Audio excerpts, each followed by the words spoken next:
Ya, Mas Ageng, kita duel nih. Wah, oke Mas Ageng, saya punya kertas sama kayu. Jadi Mas Ageng adalah mantan atlet pencaksilat ya. Mas Ageng berusaha ini ya, mematahkan kayu yang ada di perentar kertas. Iya. Oke. Oke. Ya. Wow. Wow. Wow, kertasnya nggak robek ya. Kayunya, coba saya lihat Mas Ageng, kayunya patah. Kok bisa ya? Ini tenaga dalam ya Mas Ageng atau gimana? Lebih ke pernapasan sih. Oh, melatih pernafasan Melatih ternyata pernapasan. ya. Jadi Betul. tidak rusak sama sekali loh kertasnya. Tanpa melukai kertas. Tanpa melukai kertas. Ya, Ternyata pernafasan ya. Logikanya kan kayu harusnya lebih kuat. Ya teorinya seperti itu kan ya. Oke, kita akan membahas pemirsa mengenai tenaga dalam, hubungannya dengan pernafasan dan hubungannya mengenai kesehatan. Kita lihat dulu tayangan berikut ini.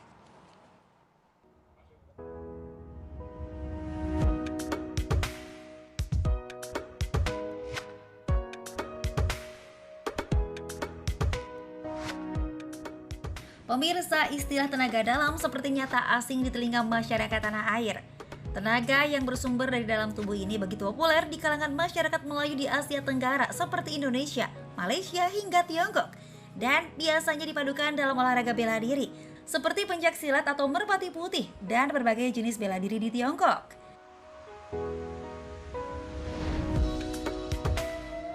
Dalam sejarahnya, tenaga dalam telah digunakan sejak zaman Mesir kuno, yaitu 400 sebelum Masehi, dengan sebutan kraktologi. Hal ini tercatat dalam papirus Yemedis Ontologia yang menceritakan soal tenaga aneh yang bisa merobohkan seseorang setelah menggerakkan otot bahu. Secara logika memang terkenal mustahil ya pemirsa, namun banyak yang percaya bila tenaga dalam sebetulnya telah dimiliki oleh setiap orang dan bisa keluar bila dilatih.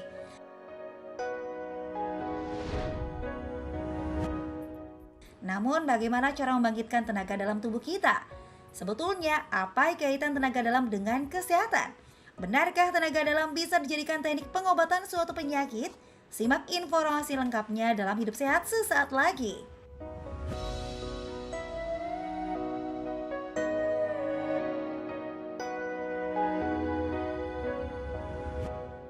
Ya, Assalamualaikum warahmatullahi wabarakatuh. Selamat pagi para pemirsa Hidup Sehat TV One. Kembali lagi bersama saya Dr. Tikasha. Dan tadi kita sudah lihat nih satu atraksi dari mantan atlet kita, Mas Ageng. Ini yang sekarang juga merupakan coach dari Pencaksilat. Pencaksilat Dr. Ekles. Tadi semuanya tercengang di sini Dr. Ekles. Nah, tadi memang ada hubungannya dengan tenaga dalam, dengan kesehatan dan pernafasan. That's why hari ini kita ada narasumbernya yaitu Dr. Sufiat, spesialis kedokteran olahraga. Selamat pagi dokter. Sehat dokter? Selamat pagi dokter. Semangat pagi dong. Semangat pagi. Dokter tenaga dalam? Oh. Ini karena kedinginan sih kayaknya emang butuh tenaga dalam ya buat hangat-hangat nih. Kita akan membahas tentang kesehatan ya dok ya. Ya itu tadi hubungannya tenaga dalam dengan pernafasan. Ini mungkin ada beberapa pertanyaan yang mungkin pemirsa Hidup Sehat TV One di rumah juga sudah bertanya-tanya tentang itu.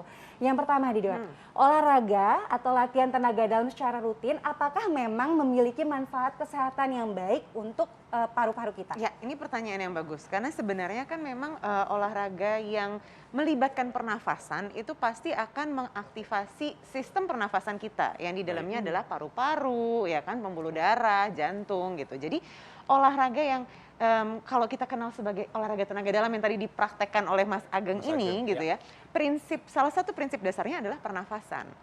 Dan pernafasan ini kan salah satu sistem paling penting ya di tubuh kita ya. Kalau kita nggak nafas nggak dapat oksigen, ya kan? Nah, jadi memang ketika kita mengaktifasi pernafasan dengan sadar, ini kan sebenarnya bentuk menyadarkan diri gitu ya. Nah, jadi akhirnya ketika kita bernafas dengan sadar, kita memanfaatkan sistem paru-paru kita atau fungsi paru-paru kita dengan maksimal, mengembang maksimal, jadinya tentu bermanfaat terhadap kesehatan paru-paru.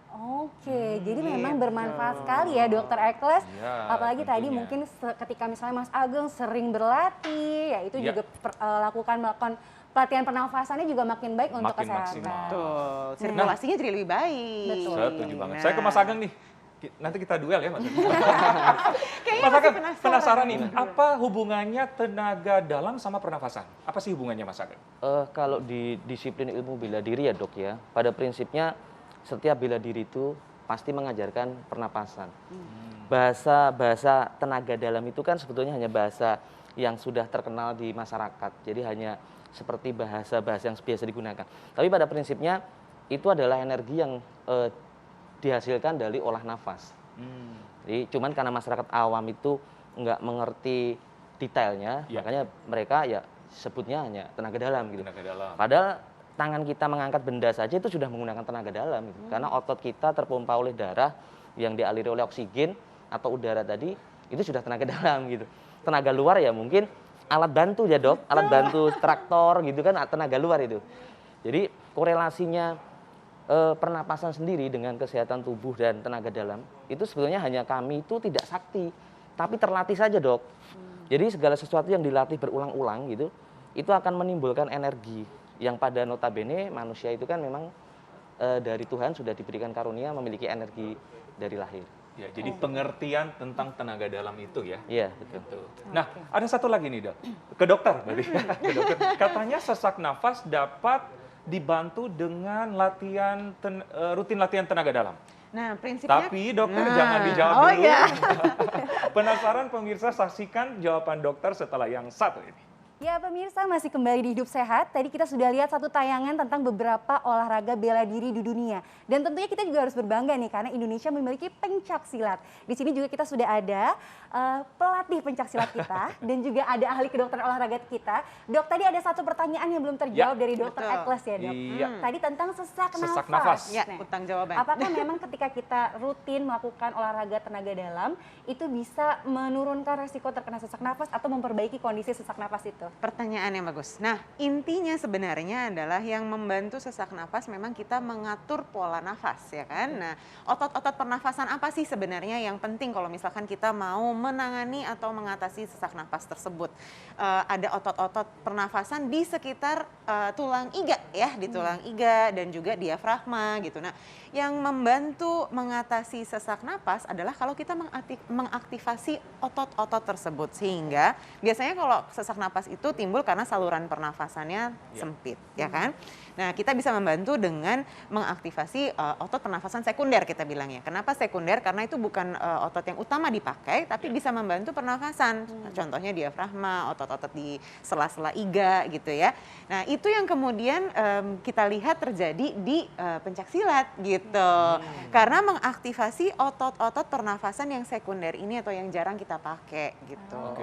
Oke. Mas Ageng gimana Mas Ageng? Iya, mengaktifkan otot-otot itu tadi, otot sekunder. Ada cara khusus Mas Ageng untuk kita praktek mungkin? Oh, kalau di pencak silat itu gini dok, pada prinsipnya pernapasan itu kan dibagi menjadi 3. Jadi pernapasan utama itu adalah seperti bagaimana kita menarik Bernafas dan seperti mengeluarkan biasa. seperti biasa. Oke. Kemudian ada pernapasan dada, yang ketiga adalah pernapasan perut. Pernapasan dada betul yang disampaikan dokter tadi bahwa karena kita lebih dominasi menyimpan udara di dalam paru-paru kita, dalam hal ini dada, pandangan umum ya, dada, itu memaksimalkan fungsi paru-paru. Nah, tentunya ketika fungsi paru-paru termaksimalkan dengan oksigen yang kita hirup, tentunya suplai ke dalam otak kita menjadi lebih banyak dan baik, itu akan mempengaruhi netralisasi. Jadi ketika berpikir menjadi lebih baik karena oksigen yang baik tadi, tentunya akan mengurangi rasa sakit di titik-titik yang seperti disampaikan tadi, sesak napas tadi gitu. Ya. Nah, gerakan mungkin yang simpel mungkin bagi pemirsa di rumah Untuk yang melatih sering pernafasan. sesak nafas, Betul. membantu pernafasan seperti apa kalau dari pencak silat? Kalau dari pencak silat biasa kita menggunakan ketukan, dok. Apa? Menggunakan ketukan seperti halnya Oh, kita ketukan. Oke. nadi. Mungkin betul. bisa dicontohkan? Dicontohkan? Contoh, jadi seperti ini. Sebelum kita melakukan pernapasan, kita tuh harus membuang nafas yang ada di dalam tubuh kita. Jadi pernapasan yang benar itu adalah tarik hidung, itu dikeluarkan melalui hidung. Artinya sebelum kita melakukan hitungan pernapasan, kita kosongkan dulu. Jadi dikosongkan, satu tarikan. Nah, satu tarikan langsung kita simpan di dada. Nah, sesuai dengan ketukan denyut nadi kita. Jadi 1, 2, keluarkan lagi. Oke, jadi tarik nafas sedalam-dalamnya, Betul. Langsung tunggu 2 ketukan nadi, dikunci di dada. dikunci di dada. Dihitung 1, 2, keluarkan. Oke. Nah, nanti ritmenya meningkat sesuai dengan kemampuan. 2 menjadi 4, menjadi 6, menjadi 8, sesuai dengan kemampuan kita. Nah, adapun ketika tidak mampu, cara menurunkannya bukan dari hitungan 8 langsung 2, tidak boleh begitu. 8 turun ke 6, ke 4, ke 2, Bertahap netral, ya. seperti itu. Oke, oke, Oke, oke. Nah, itu oke. cara simpel bisa melatih di rumah ya. Ya, Betul, oke. deh. Nah, dokter, tadi seperti Mas Ageng bilang, tadi kan ada peredaran darahnya lancar ke otak ketika kita rutin melakukan latihan pernafasan. Nah, bagaimana hubungannya dengan stres atau depresi gitu kan? Mungkin banyak juga nih beberapa orang yang mengalami stres depresi disuruh ayo kita nafas, tarik nafas Iya. dalam, keluarkan. Iya, Apakah memang dokter. ada hubungannya, Dok? Menjadi latihan solusi apalagi tenaga masa dalam pandemi, atau ibu-ibu nih pernafasan? lagi. Nah, apalagi ya kalau mungkin uang bulanan kurang, ibu-ibu stres, nah gimana, dokter? Nah, jadi sebenarnya ada 2 fungsi nih dengan kita bernafas secara teratur atau melatih pernafasan. Yang pertama memang membuat kita lebih sadar dengan nafas dan lebih, kita bilangnya lebih present ya, lebih hadir di sini sekarang gitu kan. Ya. Tapi yang kedua juga adalah dari sisi hormon nih, ketika kita sedang stres, itu kan hormon kortisol tinggi ya. Hormon kortisol ini apa sih? Hormon stres gitu. Yang biasanya bikin tubuh kita tegang, yang bikin kita tidak dapat berpikir dengan jernih gitu. Nah, dengan bernafas dengan teratur, sebenarnya hormon kortisol ini terbukti bisa turun. Ya, jadi ada beberapa penelitian yang membuktikan bahwa kalau kita melakukan, kalau di negara-negara barat bilangnya mindfulness ya kan. Nah, di sini kan sebenarnya ya sadar itu, sadar penuh gitu. Kalau kita sadar penuh melatih pernafasan, hormon kortisol atau hormon stres kita turun sehingga tingkat stres kita juga turun. Tubuh kita jauh lebih mudah untuk relaksasi. Benar. Jadi 2 fungsi ini sebenarnya, yang satu adalah memang secara langsung membuat kita sadar di sini gitu ya, lebih tenang. Yang kedua memang secara hormon atau kimiawi tubuh kita itu ada konsentrasi hormon stres yang turun sehingga lebih mudah untuk lebih rileks gitu. Oke, jadi baik sekali ya untuk kita bisa menguasai Betul. pernafasan itu, teknik pernafasan, lalu mengaplikasikannya di kehidupan sehari-hari. Betul. Oke. Oke, dokter menarik banget. Ini secara medis dokter, katanya kalau misalnya sering kita melatih tenaga dalam, apakah ada kekuatan tenaga ekstra nggak? Iya nggak sih dokter? Gimana, Dok? Dari Secara segi medis nih dokter. olahraga. Nggak ada.